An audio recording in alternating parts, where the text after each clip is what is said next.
Hi, and welcome to Old Time Knowledge. Well, it's almost Easter, and for some reason, people always think about having ham at Easter.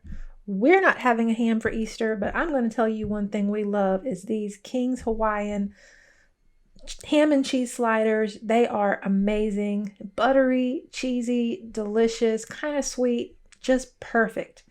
I'm going to show you how I make these real quick, so stick with me and we'll get right to it. Okay, we've got to talk about ingredients first. I've got an 8 by 11 Pyrex dish. I'm going to be covering that with butter. Also, I'm going to be using, obviously, the King's Hawaiian Rolls, the sweet rolls. I don't use the buttery ones, I use the sweet ones. I've got some Black Forest ham. You can use any ham you like. In fact, if you have leftover ham from Easter, use that.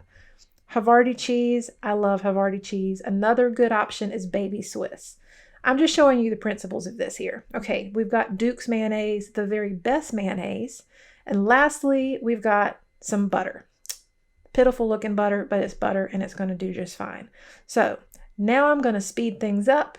I've got to get this pan greased and ready to go because this butter that I'm going to be smearing all in this little dish is going to be part of what makes these so buttery and so good, y'all. I cannot tell you how good this is.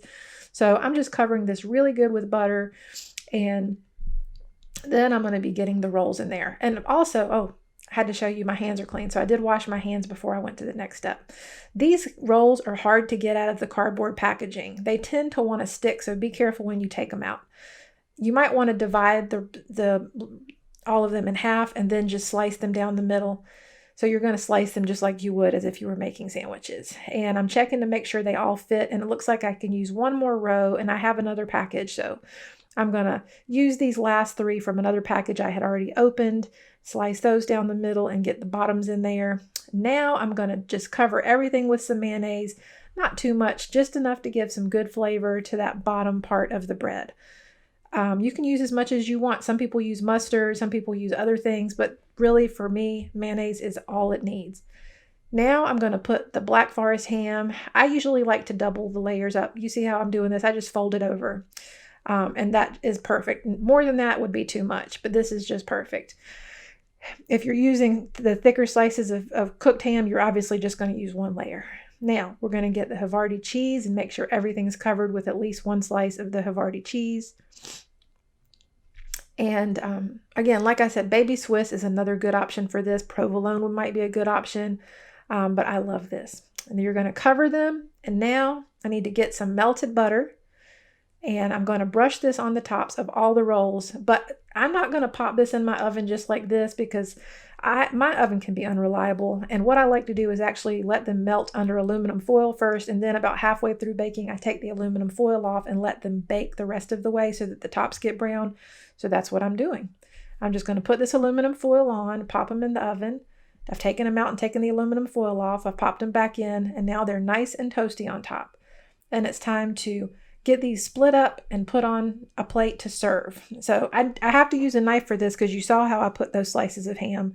That would make everything sort of be connected together. So I'm just cutting through the rolls, and I'm going to get these on a plate and serve these up. And I just am looking at this and I want to eat some right now.